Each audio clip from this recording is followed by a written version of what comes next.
Morning all of you.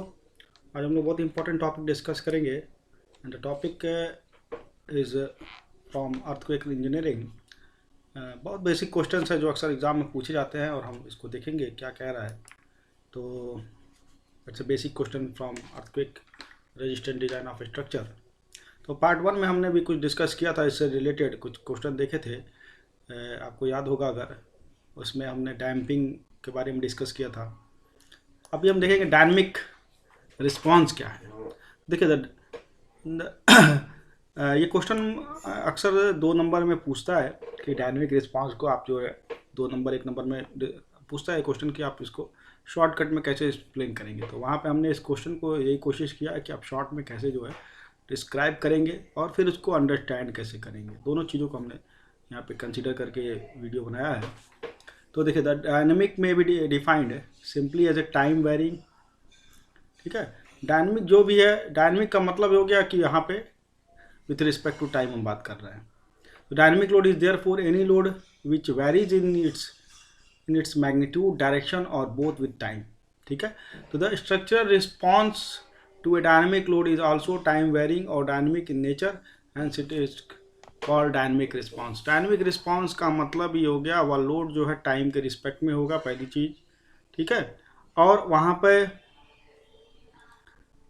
जब भी load आएगा, ठीक है, तो वो लोड क्या होगा, वेरी करेगा किस में, मैग्नीट्यूड में और डायरेक्शन में विथ रिस्पेक्ट टू टाइम के। तो जैसे बिल्डिंग्स है या फिर दूसरे स्ट्रक्चर हैं, जब भी अर्थक्वेक आता है तो ये हमारे लिए काफ़ी इंपॉर्टेंट हो जाते हैं, क्योंकि ये हमेशा टाइम के रिस्पेक्ट में जो है इसमें क्या मूवमेंट हुआ, किसी पर्टिकुलर टाइम पे क्या डिस्प्लेसमेंट हो रहा है। ठीक है, तो इसलिए हम इसको काफ़ी जब भी डिज़ाइन करते हैं तो इन चीज़ों का, इसके रिस्पांस के बारे में जानना बहुत ज़रूरी हो जाता है। तो देखिए dynamic response, there are 2 general types of the response. First is dynamic and the second one is static. Dynamic response is the response of a structure to a dynamic load. ठीक है, डायनेमिक लोड आने के बाद क्या structure response कर रहा है, सच है एक्सप्लोजन करते हैं, जैसे कोई एक्सप्लोजिव ब्लास्टिंग कर दे रहे हैं, अर्थक्वेक है, शेकिंग है। Whereas a static response is the response of a structure to static load such as जैसे self weight of a structure. ठीक है, तो dynamic load induce acceleration and resisting forces, whereas static loads only induce resisting forces. ये दोनों में basic फ़र्क है। यहाँ पे एक्सेलरेशंस वाला टर्म भी आ जाएगा और इक्वल एक्शन अपोजिट रिएक्शन जो न्यूटन्स लॉ है वो भी यहाँ पे काम करेगा, F बराबर m में। चलिए, why study dynamic response. The dynamic response of a system gives us an idea of how a system will behave under a particular type of dynamic forces. ठीक है, तो यह क्या बताता है, हमको एक आइडिया देता है किसके बारे में, कि अगर डायनेमिक फोर्सेस लगा रहे हैं, कोई भी एक्सटर्नल फोर्सेस लगा रहे हैं या एक्सटर्नल फोर्सेस किसी सिस्टम पे लग रहा है किसी भी कंडीशंस में, वो स्ट्रक्चर कैसा रिस्पॉन्स देगा with respect to that load. It is very essential while designing building to resist earthquake vibration.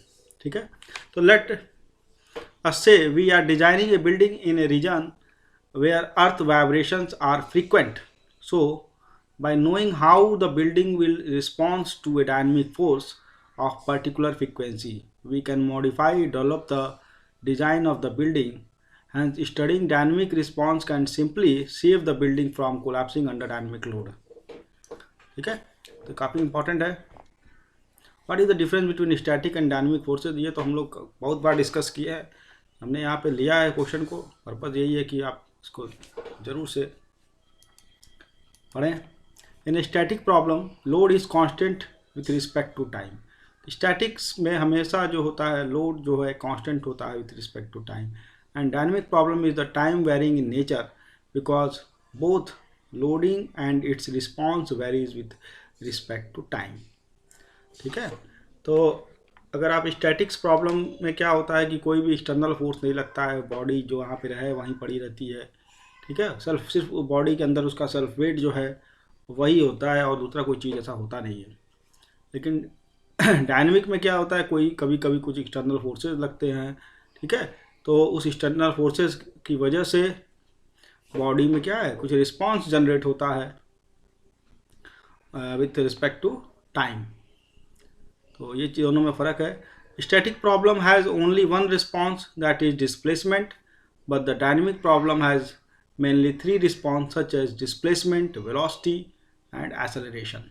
ये हमने अपने आपको, अगर आप मेरा सिंगल डिग्री ऑफ फ्रीडम और multiple degree 2 degree of freedom या मल्टीपल डिग्री ऑफ फ्रीडम देखेंगे, ये सब चीज़ें आपको क्लियर हो जाएंगी। डी एल एम्बर्ट प्रिंसिपल, इसमें सभी चीज़ों में सब चीज़ों के बारे में हमने बताया है कि ये क्या हो रहा है। चलिए, टाइप्स ऑफ डैम्पिंग। डैम्पिंग जो है कौन कौन सी होती है, ये भी क्वेश्चन अक्सर पूछता है एग्जाम में कि डैम्पिंग्स क्या होती है। टाइप ऑफ डैम्पिंग 1 नंबर में अक्सर पूछ देता है। Viscous damping, coulomb damping, structural damping, active damping, passive damping. ये 5 आप नाम कम से कम याद रखिएगा कि टाइप्स ऑफ डैम्पिंग में अगर आता है। ठीक है। Damping ratio, the ratio of the actual damping to the critical damping coefficient is called as a damping ratio. ठीक है। तो ये भी अक्सर पूछता है डैम्पिंग रेशियो क्या होता है। इस पर हमने न्यूमेरिकल्स भी लिया हुआ है, तो आप देख सकते हैं अगर इसको डेप्थ में जानना चाहते हैं डैम्पिंग रेशियो को। Magnification factor, magnification factor is defined as the ratio of dynamic displacement at any time to the displacement produced by statics application of load. ठीक है। यहाँ पे देखिए हमने समझाया है उसको। द वैल्यू ऑफ डिफ्लेक्शन, ठीक है, डेल्टा डी और डेल्टा एस लिया हमने। तो the value of deflection under dynamic force divided by the deflection under static types of force is called as a dynamic magnification factor. तो ये भी काफ़ी इंपॉर्टेंट अक्सर पूछता है, मैग्नीफिकेशन फैक्टर क्या है। ठीक है। तो एक प्रकार का रेशियो है और मैथमेटिकली इसको delta D by delta S से डिनोट करते हैं। ठीक है। तो इसको आप देख लीजिएगा। उसके बाद degree of freedom, the number of independent displacement required to define the displaced position of the all the masses relative to their original position is called the degree of freedom for dynamic analysis. Degree of freedom तो आप हमेशा पढ़ते रहते हैं, degree of freedom, degree of freedom. ठीक है।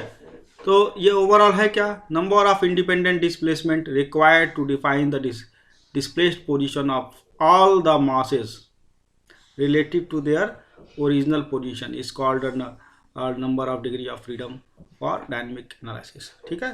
तो अक्सर ये पूछता है। ठीक है। Okay, thank you. अभी नेक्स्ट वीडियो में हम देखेंगे कि इससे रिलेटेड और भी कुछ चीज़ें आपको हम समझाएंगे। और ओके, थैंक यू।